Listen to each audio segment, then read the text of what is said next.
बिस्मिल्लाहिर्रहमानिर्रहीम। अस्सलामुअलैकुम। आप देख रहे हैं ताज 92 न्यूज़ और मैं हूं नाइला भट्टी। नजर डालते हैं आज की खबरों पर। तारिक हमीद अब्बासी की खबर शामिल करते हैं। खानदान अब्बासिया का माजी फिर से रोशन मुस्तकबिल की जानब गामजन है। पाकिस्तान भर में अब्बासी बरादरी मुत्तहिदा इत्तेहाद अब्बासिया इंटरनेशनल के परचम के साए तले मुत्तहिद हो रही है। पाकिस्तान के चारों सूबों गिलगित बल्तिस्तान आज़ाद कश्मीर में मुत्तहिदा इत्तेहाद अब्बासिया इंटरनेशनल के सब्ज हिलाली परचम के साए तले यकजा हैं। अब्बासी बरादरी की यकजहती इत्तेहाद जिस तरह तेजी से कायम हो रहा है वो वक्त दूर नहीं जब हमारी तारीखी जदोजहद अपनी मंजिल पर होगी।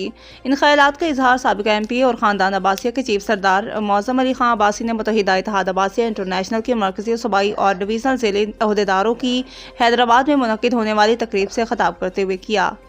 उन्होंने मजीद कहा कि अब्बासी बरादरी की यकजहती में अल्लाह की मदद और मेरे बुजुर्गों की खुसूसी दुआओं का नतीजा है। आज हैदराबाद में चारों सूबों गिलगित बल्तिस्तान आज़ाद कश्मीर की नुमाइंदगी ने यह साबित कर दिया कि मुत्तहिदा इत्तेहाद अब्बासिया इंटरनेशनल का प्लेटफार्म कौम की यकजहती का प्लेटफार्म है। जबकि तकरीब से मरकजी सरबराह सरदार मुमताज़ इनकलाबी अब्बासी ने खिताब करते हुए कहा कि तमाम सियासी जमातों में हमारे लोग सफ़े अव्वल की लीडरशिप में मौजूद हैं, लेकिन हम अपना नजरिया रखते हैं। जबकि मरकजी सदर सादुल्लाह कलहोडू ने कहा कि हम खिदमत पर यकीन रखते हैं और इंसानियत की खिदमत ही हमारा मिशन है। मुत्तहिदा इत्तेहाद अब्बासिया इंटरनेशनल खानदान अब्बासिया की आलमी नुमाइंदा तंजीम बनकर उभरी है। मेरी खिदमत खानदान अब्बासिया के साथ साथ सारी कौमों कबीलों के लिए हैं। इस मौका पर सिंध के सदर लियाकत अली बशीर अहमद अब्बासी और गाजी अब्दुल रशीद अब्बासी ने खिताब करते हुए कहा कि पूरी कौम को पैगाम देते हैं कि अपनी सफ़ों में इत्तेहाद को जन्म दे और नफरतों का खात्मा करके मुल्क व कौम के लिए पैगाम मोहब्बत को परवान चढ़ाएं। जबकि जमशेद अब्बासी, KPK हुसैन बख्श अब्बासी, बलोचिस्तान मजीद अब्बासी, पंजाब हकीम सलीम अब्बासी ने कहा कि औलिया अल्लाह सरजमीन सिंध में अब्बासी बरादरी तमाम कौम कबीलों को साथ लेकर चलने पर गामजन है। जबकि हैदराबाद के डॉक्टर मुनव्वर अब्बासी, मुबारक अब्बासी, असलम अब्बासी, शफी अब्बासी, जुबैर अब्बासी, मीरपुर खास के डॉक्टर सलीम अब्बासी ने कहा कि पाकिस्तान भर में जितने भी खानदान अब्बासिया के लोगों को यकजा करने के काम कर रहे हैं, आज उन्हें मुत्तहिदा इत्तेहाद अब्बासिया में मिलकर काम करने की दावत देते हैं। तकरीब में अंजुमन आल पाकिस्तान जमीयतुल अब्बास के अहमद अब्बासी, शकूर अब्बासी, फारूक अब्बासी, नदीम अब्बासी, टंडू आदम से शाहिद अब्बासिया, असगर अब्बासी और दीगर ने खसूसी तौर पर मुत्तहिदा इत्तेहाद अब्बासिया की मुनक्किदा होने वाली हलफ बर्दारी तकरीब में शिरकत की। जबकि कराची से फासिल जमान अब्बासी, शकील अब्बासी, जावेद अब्बासी, तनवीर अख्तर अब्बासी, सलमी रफ़ीक अब्बासी भी मौजूद थी। जबकि टंडू अलयार से अब्दुल हमीद अब्बासी, मोहम्मद उमर अब्बासी, नासिर यासीन अब्बासी, मोहम्मद असलम अब्बासी, फरमान भी मौजूद थे। लाड़काना से आशिक अली अब्बासी, नसीर अब्बासी, आसिफ अली अब्बासी, हाकम अब्बासी, सक्खर से अली मुराद अब्बासी, AC हैस्को हैदराबाद जलालुद्दीन अब्बासी भी मौजूद थे। जबकि साबिक़ MP और चीफ सरदार मौसम खान अब्बासी ने तमाम मुंतखब होने वाले अहदेदारों से हलफ भी लिया। बाद अज़ा तमाम मेहमानों को सिंध का तोहफा अजरक, टोपी और हार की तोहफ़े भी पेश किए।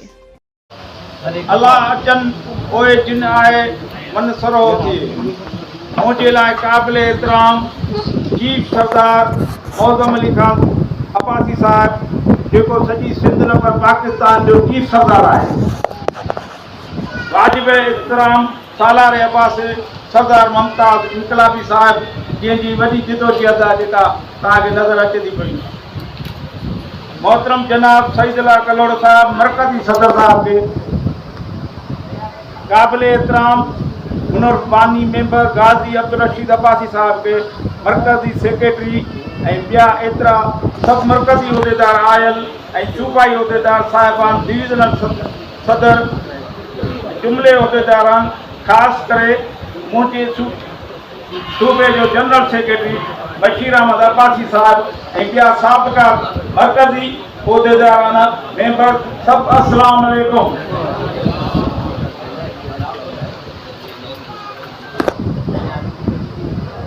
अज निहायत बड़ी खुशी थी है, एतरी खुशी थी है जो असां चऊं था कहिड़ा अल्फाज कढूं। साईं जन जी वॾियूं महिरबानियूं आहिनि, सरदार मौज़म अली खान जूं जंहिं तकलीफ़ वठी पंहिंजो टाइम ॾिनो असांखे ऐं असांजी इज़त खे मान वधायूं। जुमिले मरकज़ी उहदेदार, सूबाई उहदेदार, डिवीज़नल उहदेदार मुबारकबाद ॾियां थो।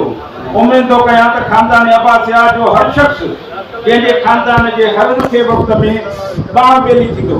सरदार साहिबान जा लख लख कुर्ब ऐं एहसान जो हिते अची करे असांजो मान मथां कयो। अस्सलाम वालेकुम। वधीक घणो टाइम ॻाल्हायां पर सलाम आयो नथुवर के तहकीकारियों नथुवर सर पुजारी डॉक्टर नादिर का डॉक्टर बोला भाई आले गुजारिश करो जमीन के सदर साहबान जनरल सेक्रेटरी साहब गुज़ारिश आहे त महिरबानी करे सभु हिते अची पंहिंजो राग ॾियनि। डब्ल्यूबी जा सदर ऐं जनरल सेक्रेटरी साहिबा कुर्बानी से तंजीम मुत्तहिदा इत्तेहाद अब्बासिया इंटरनेशनल के मंशूर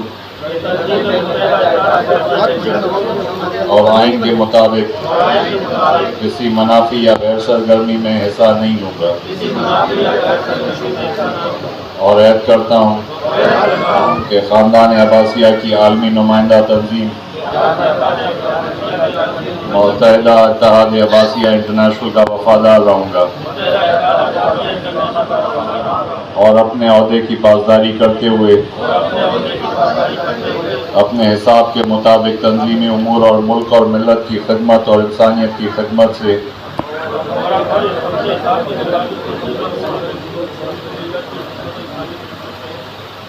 हर मुमकिन कोशिश करूँगा और मैं इकरार हल्फन इकरार करता हूँ कि मंशूर के उसूलों की पासदारी करूँगा और उनके हुक्म के मुताबिक तंजीमी और दीगर उमूर बहसन खूबी सरअंजाम दूंगा। उन्होंने लिखा तो वाशिम और मलाम लिखा तो माझी की मरफू लिखा तो गाजी खूंगा तो गाजी खूना खू लिखा तो मोहब्बत दा मजनू लिखा।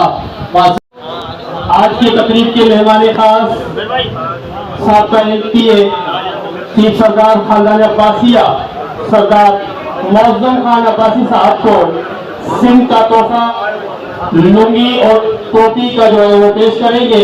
प्रोग्राम जेको मुख्तलिफ असांजी पंहिंजी सिंध जी जेका डिवीजन हुयूं उन्हनि जा जेके उहिदेदारान हुया उन्हनि जी हलफ़ बरदारी जी तकरीब हुई। इन तकरीब में जेके भी दोस्त जिन हलफ़ कयूं जेके उहिदेदार चूंडिया विया आहिनि इंशाअल्लाह मूंखे उम्मीद आहे पूरी त बिरादरी जी या ख़िदमत करणु बिरादरी जी या पंहिंजी हिकिड़ी ॿधी ऐं हिक करणु कोशिशि कंदा।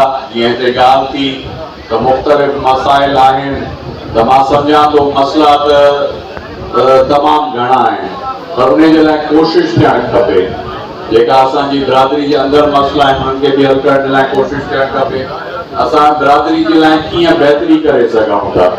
मुंहिंजी अॼु बि अदा सादुल्ला सां इहा ॻाल्हि थिए पई त असां कोशिशि करे को अहिड़ो इंसेंटिव ठाहियूं जिते असां बिरादरी जे असां जेके बेपहुच असांजा बिरादरी जा दोस्त आहिनि उन्हनि जी असां कहिड़े नमूने मदद करे सघूं था।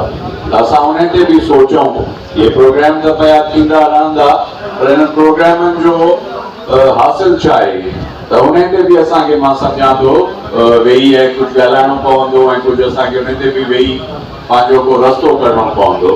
मां सम्झां थो त कलोड़ा बिरादरी सॼे पंहिंजो सिंध जे अंदरि जेका बि कलोड़ा बिरादरी आहे उन सदाईं हिकिड़ो पंहिंजे हिकिड़ी इज़त ऐं पंहिंजे हिकिड़े वकार सां पंहिंजी सॼी ज़िंदगी हिकिड़ी गुज़ारी आहे। मां सम्झां थो त हाणे बि असांजो नौजवान जेको आहे तव्हां ॾिसो त असांजो नौजवान उहो पढ़ियो लिखियो बि आहे ऐं असांजो नौजवान जेको आहे सो हिकिड़ो पंहिंजे उन अमल सां ऐं पंहिंजे हिकिड़ी कोशिशि सां अॻिते वधी रहियो आहे। त असांखे उन्हनि नौजवाननि खे बि इनकरेज करणु खपे। इंशाअल्लाह मूंखे यकीन आहे त हिन प्लेटफॉर्म तां जॾहिं असां पंहिंजी कोशिशि कंदासीं त इंशाअल्लाह बहितरी जो रस्तो निकिरंदो। मां आख़िर में सभिनी दोस्तनि जो शुक्रगुज़ार आहियां। मां माफ़रत बि कयां थो त प्रोग्राम जो जेको अॻ में थियो हुयो संगत सां इहा ई रखियोसीं हर दफ़ा जीअं तकिड़ा प्रोग्राम थिए त लड़काणे मूंखे पुॼणो। सुभाणे वरी को सकर मियां आदम शाह जे उर्स जी तकरीब आहे उते बि मां सम्झां थो इलाही संगत हितां बि ईंदी उते बि हाज़िर थियणो आहे। जीअं हिते ॻाल्हि थी त हैदराबाद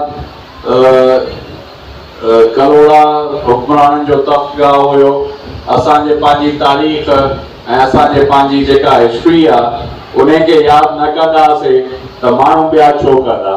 त असांखे पंहिंजी तारीख़ ते बि नज़र रखणु खपे।